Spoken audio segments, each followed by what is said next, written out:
Hello, my name is Laura Majeski, and I will be presenting my experiment entitled Shedding Light on Energy Quantization.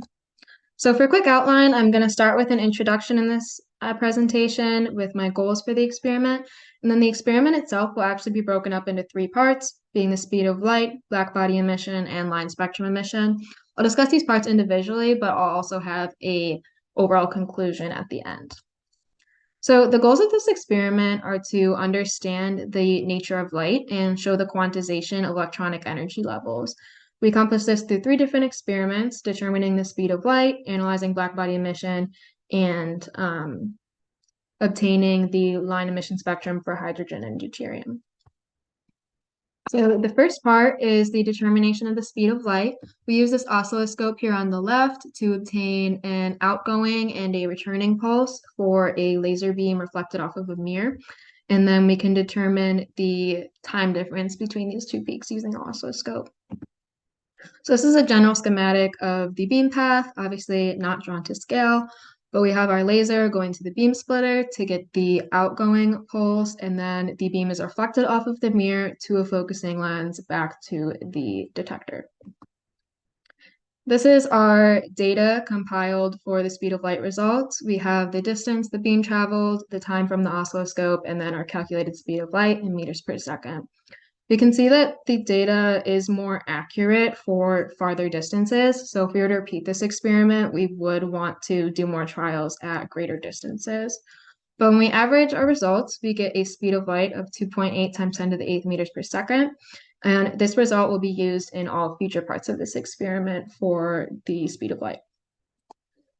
So moving on to part two, blackbody emission. For a quick little background, a blackbody emitter gives off radiation in a range of wavelengths when heated, and this range changes with temperature. So the sun is a very classic example of a blackbody emitter.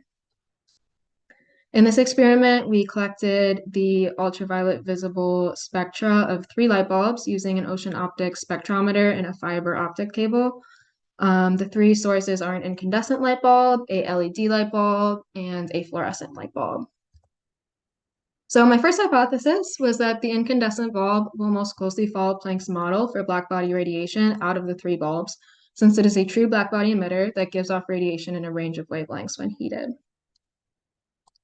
So we are going to model our spectra in 2 ways. First is using Wien's equation to calculate the temperature of the sources, and this relates the maximum intensity wavelength of the source to its temperature, using B, which is Wien's proportionality constant. Secondly, we're going to use Planck's equation, which models the intensity, and this includes Planck's constant H. And this equation is important because it introduced the idea of the quantization of energy. And the way that we modeled this is we adjusted the intensity relative to the intensity of each source, and then adjusted the temperature to find the best fit of Planck's equation in order to determine the source temperature. So this is the spectra for each of our sources. We can see that hypothesis 1 is supported because the incandescent does mostly closely follow Planck's equation. And that's because as the bulb is heated, the emission profile moves into the visible region. We can see the LED and the fluorescent do not follow the continuous spectrum of blackbody radiation, and that's because these are not true blackbody emitters. LED combines different color lights to get white light, and same thing with fluorescent. You can see these distinct peaks, which is not characteristic of blackbody radiation.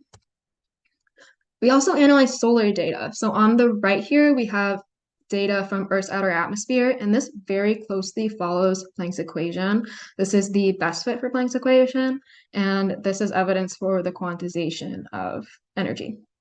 On the left, we have ground level data also. This does not follow as closely, simply due to the fact that the sun's radiation is lost in Earth's atmosphere before it hits the ground due to the ozone layer, filtering UV light, and also Rayleigh scattering.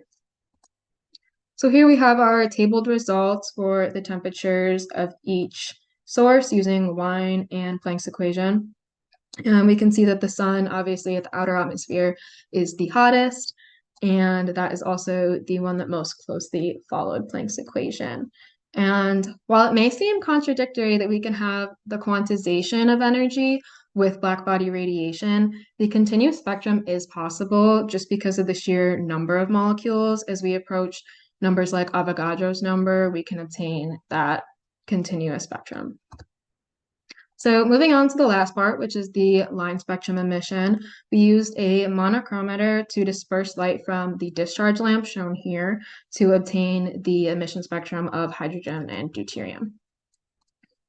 So this brings us to the second hypothesis, which is that deuterium will have a larger ionization energy than hydrogen due to its larger mass.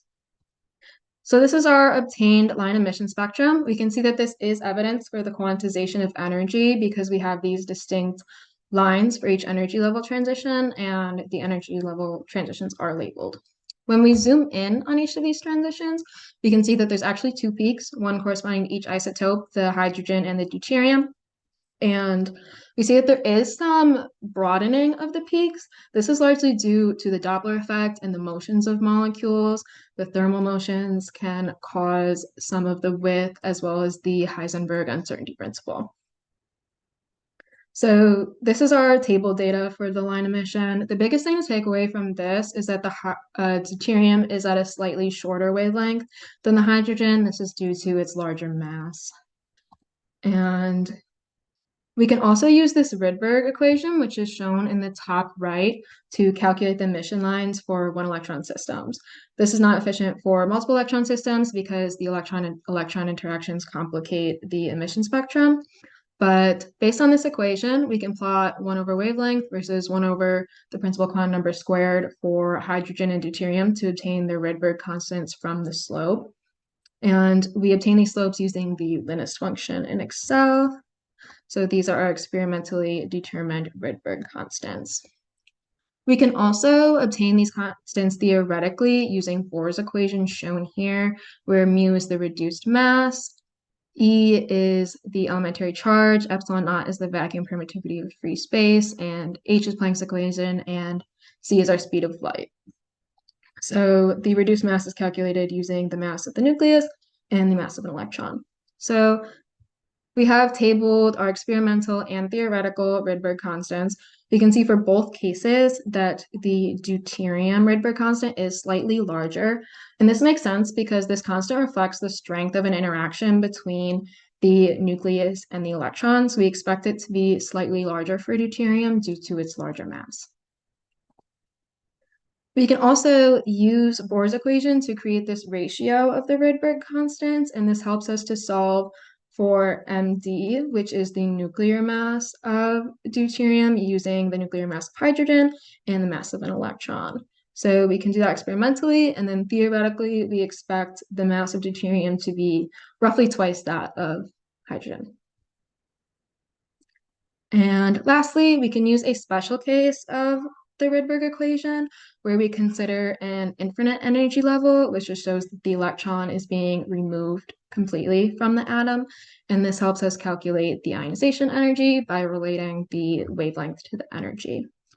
We can see that the deuterium ionization energy is slightly larger for both the experimental and theoretical calculation, and this supports hypothesis 2, and makes sense because our Rydberg constants are larger and the mass is larger, so the strength of the interaction is larger. So for our overall conclusions for this experiment, we were analyzing the nature of light. So we were able to determine the speed of light to be 2.8 times 10 to the 8th meters per second. And we were also able to find evidence of the quantization of energy. We see that Planck's equation for blackbody radiation very closely matches experimental data, especially with solar data. And we can also observe discrete line spectra for hydrogen and deuterium that shows the quantization of these energy levels. And that concludes my presentation. Thank you for listening.